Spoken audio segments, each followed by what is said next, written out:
घबराओ मत। देखो, अगर तुम्हारे जीवन में कठिनाइयां नहीं हैं, तो शायद तुम अभी वहीं खड़े हो जहां से चले थे। क्योंकि जो आगे बढ़ता है वही तूफानों से टकराता है। जो सपने देखता है उसी के रास्ते में पत्थर आते हैं, और जो कुछ नया करता है उसी का मजाक उड़ाया जाता है। अगर सब कुछ तुम्हारे हिसाब से चल रहा है तो समझो कि तुम किसी और की कहानी जी रहे हो। पर अगर कुछ भी तुम्हारे हिसाब से नहीं चल रहा तो समझो भगवान तुम्हारे लिए अपनी योजना पर काम कर रहे हैं। क्योंकि जब ईश्वर किसी को बड़ा बनाना चाहता है तो पहले उसकी हर चीज छीन लेता है।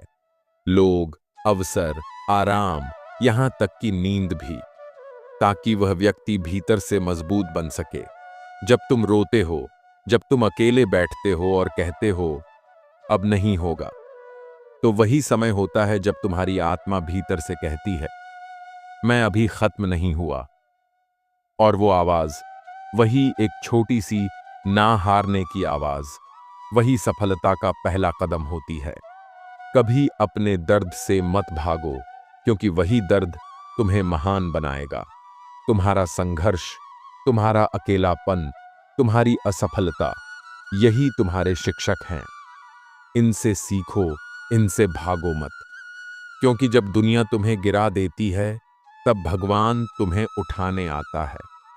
एक बीज को भी पौधा बनने के लिए अंधेरे मिट्टी में रहना पड़ता है, उसे भी अकेले सड़ना पड़ता है, तभी वह ऊपर आकर फल देता है। अगर वह बीज सोचता ये अंधेरा क्यों, तो शायद कभी अंकुरित ही न होता। उसी तरह तुम्हारे जीवन का अंधेरा भी असल में जन्म है किसी बड़े प्रकाश का। मित्रों, कठिन परिस्थिति में घबराना नहीं चाहिए, कभी नहीं। क्योंकि जब जीवन तुम्हारे सामने पहाड़ बनकर खड़ा होता है तो समझो तुम शिखर के बिल्कुल करीब हो। जब राहें कठिन होती हैं, जब सब कुछ टूटता हुआ लगता है, जब तुम्हारे अपने भी तुम्हें नहीं समझ पाते, तो वही क्षण होता है जब जीवन तुम्हारी परीक्षा नहीं, तुम्हारी ताकत गढ़ रहा होता है। कठिनाइयां किसी को तोड़ने नहीं आती, वो आती हैं यह दिखाने कि तुम्हारे भीतर कितना सामर्थ्य है। अगर सब आसान होता तो हर कोई सफल हो जाता, पर ईश्वर ने सफलता का मार्ग सरल नहीं रखा। क्योंकि अगर रास्ता सरल होता तो मंजिल की कीमत कोई नहीं जानता। याद रखो, जिस रास्ते पर अंधेरा ज्यादा होता है वहीं सुबह सबसे पहले आती है। जिस जीवन में कठिनाइयां आ रही हैं वही जीवन कुछ बड़ा करने की राह पर है। क्योंकि पत्थर पर जो चोट पड़ती है वही उसे मूर्ति बनाती है, और जो व्यक्ति बार बार गिरता है वही उड़ना सीखता है। मत घबराओ जब लोग तुम्हें छोड़ जाएं, मत टूटो जब परिस्थितियां तुम्हारे खिलाफ हों। क्योंकि जब सब दरवाजे बंद हो जाते हैं तब भगवान कोई खिड़की खोलते हैं जो सिर्फ तुम्हारे लिए होती है। तुम्हें शायद अभी वो खिड़की न दिखे, पर यकीन रखो वो वहां है। बस तुम्हें धैर्य से, विश्वास से और एक शांत मन से इंतजार करना है। घबराना नहीं चाहिए किसी को, क्योंकि जो रास्ता सबसे कठिन होता है वही रास्ता सबसे सुंदर मंजिल तक ले जाता है। जो आंसू आज बह रहे हैं वो कल मुस्कान बनकर लौटेंगे। जो आज दर्द दे रहे हैं वो कल अनुभव बनकर चमकेंगे। जो आज तुम्हारे खिलाफ बोल रहे हैं वो कल तुम्हारे लिए ताली बजाएंगे। कठिनाई का मतलब ये नहीं कि भगवान ने साथ छोड़ दिया। कठिनाई का मतलब है भगवान तुम्हारे साथ चल रहे हैं। बस वो देखना चाहते हैं कि तुम हारते हो या डटे रहते हो।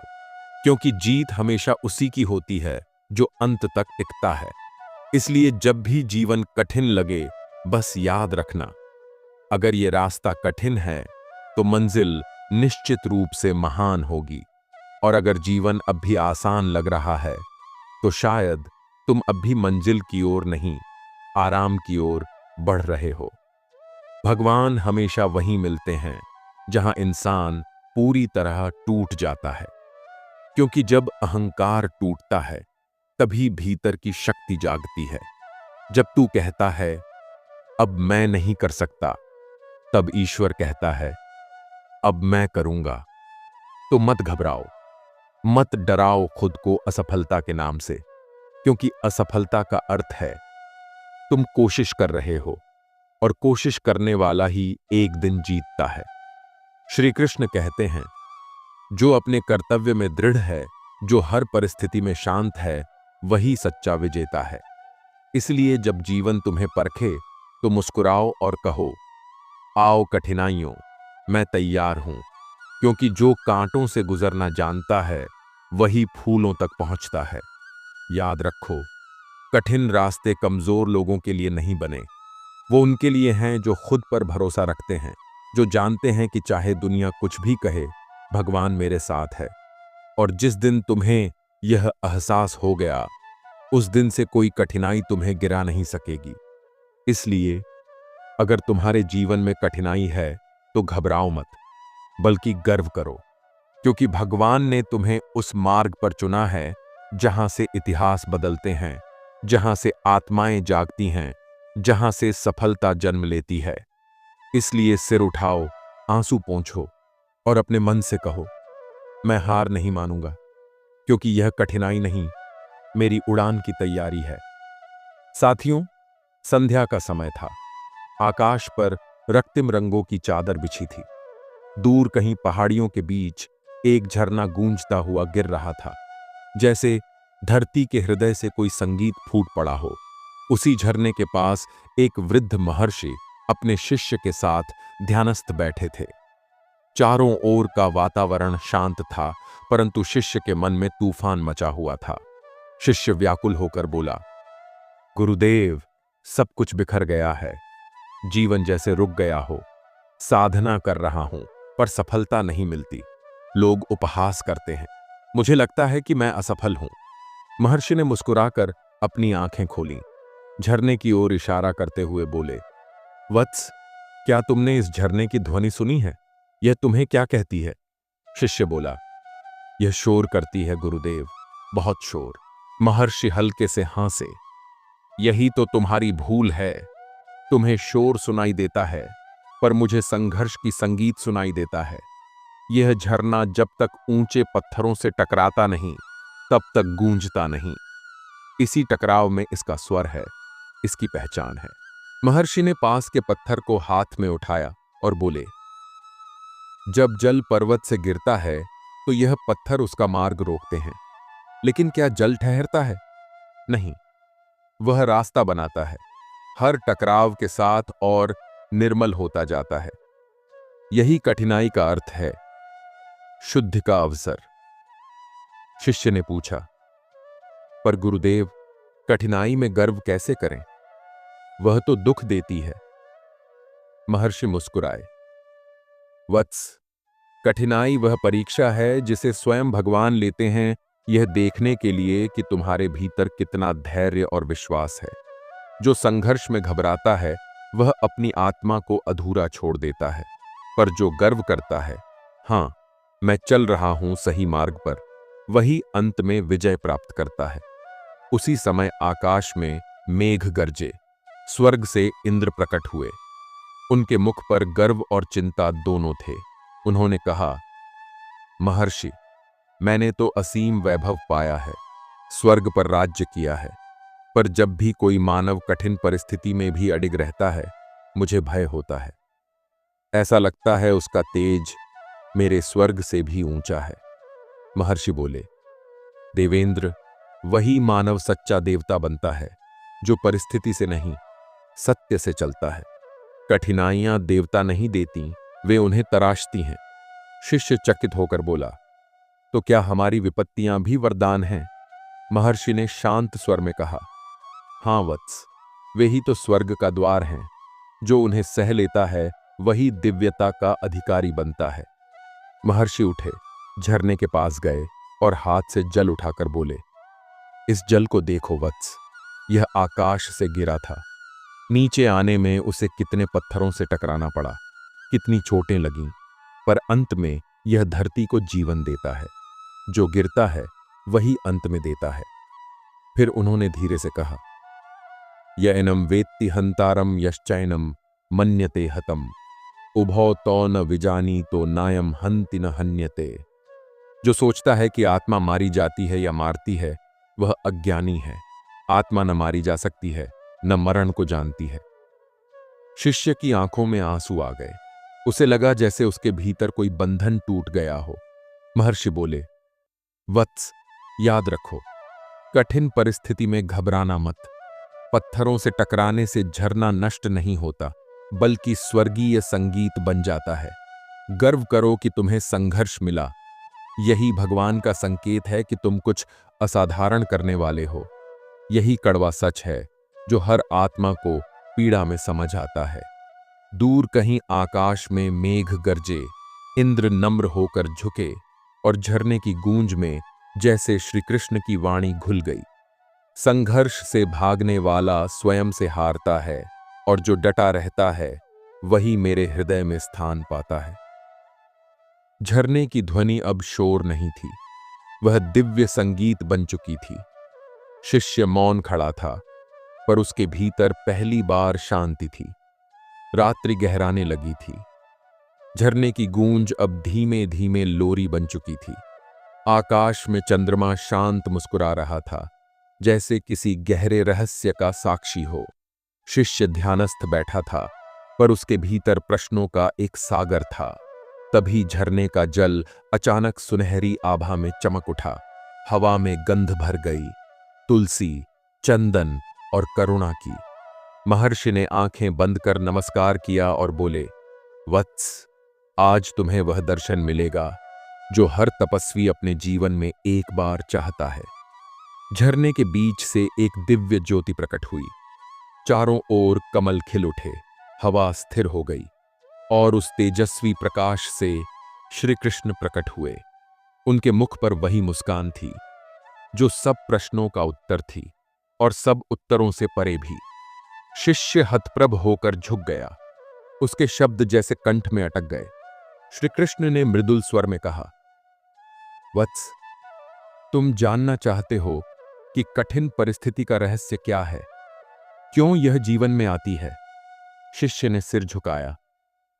प्रभु, हां, यही प्रश्न मेरे मन को जलाता रहा है।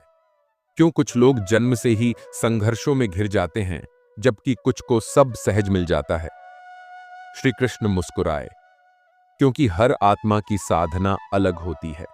कुछ आत्माएं बालक की तरह होती हैं, जिन्हें संसार का आनंद लेना होता है, पर कुछ आत्माएं योद्धा होती हैं, जिन्हें मैं चुनता हूं तपाने के लिए, परखने के लिए, ताकि वे स्वर्ण बन जाएं। कठिनाई आग नहीं है जो जलाए, वह अग्नि है जो चमकाती है। शिष्य ने पूछा, तो क्या कठिनाई दंड नहीं है प्रभु? श्री कृष्ण बोले, नहीं वत्स, यह तो वरदान है। जब तुम गिरते हो, मैं तुम्हारे साथ चलता हूं। जब तुम रोते हो, मैं तुम्हारे आंसुओं में स्वयं को देखता हूं। कठिनाई मेरे सबसे प्रिय साधन है, क्योंकि वहीं आत्मा अपनी असली शक्ति पहचानती है। फिर वे झरने की ओर देखकर बोले, यह जल देखो।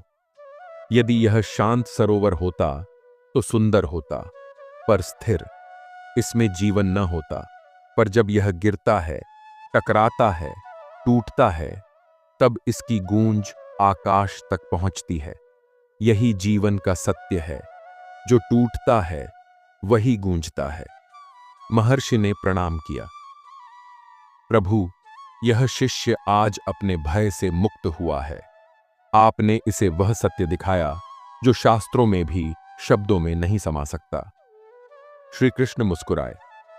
गुरु का कार्य है द्वार तक पहुंचाना, और सत्य का कार्य है भीतर से द्वार खोल देना। अब यह शिष्य जान चुका है कि कठिनाई से भागना स्वयं से भागना है।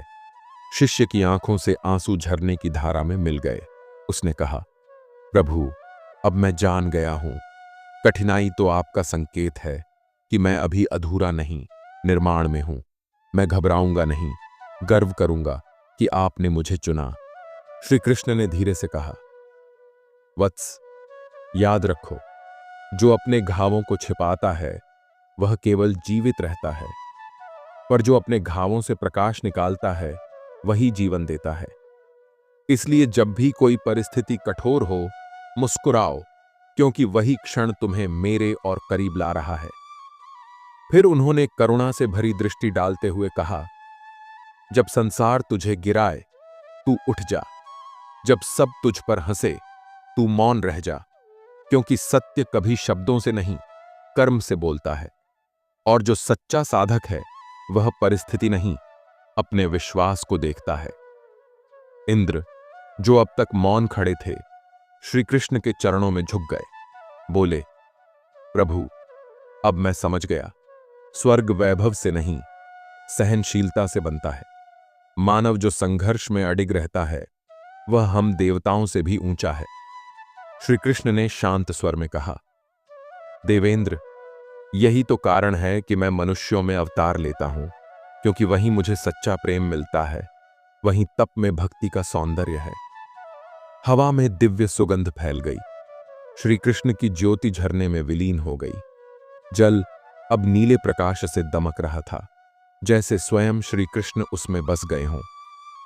शिष्य ने झरने को देखा, फिर स्वयं को। उसके भीतर अब कोई भय नहीं था, केवल कृतज्ञता थी। वह बोला, अब मैं जान गया गुरुदेव, कठिन परिस्थिति में घबराना नहीं है, गर्व करना है, क्योंकि वही मुझे श्री कृष्ण की ओर ले जाती है। महर्षि ने आशीर्वाद देते हुए कहा, वत्स, यही कड़वा सच है, जो घबराता है वह गिरता है, और जो गर्व करता है वही उठता है। भगवान कठिन रास्ते उन्हीं को देते हैं जिनसे उन्हें बड़ी उम्मीदें होती हैं। झरने की गूंज फिर से उठी, पर इस बार वह जल का स्वर नहीं था, वह आत्मा का गीत था। आकाश में चंद्रमा और अधिक उज्ज्वल हो उठा, जैसे उसने भी सुन लिया हो वह दिव्य वचन। कठिन परिस्थिति में घबराना मत, गर्व करो, क्योंकि तुम उसी प्रकाश के मार्ग पर चल रहे हो जो अंततः तुम्हें मुझ तक लाएगा। जय श्री राधे कृष्ण।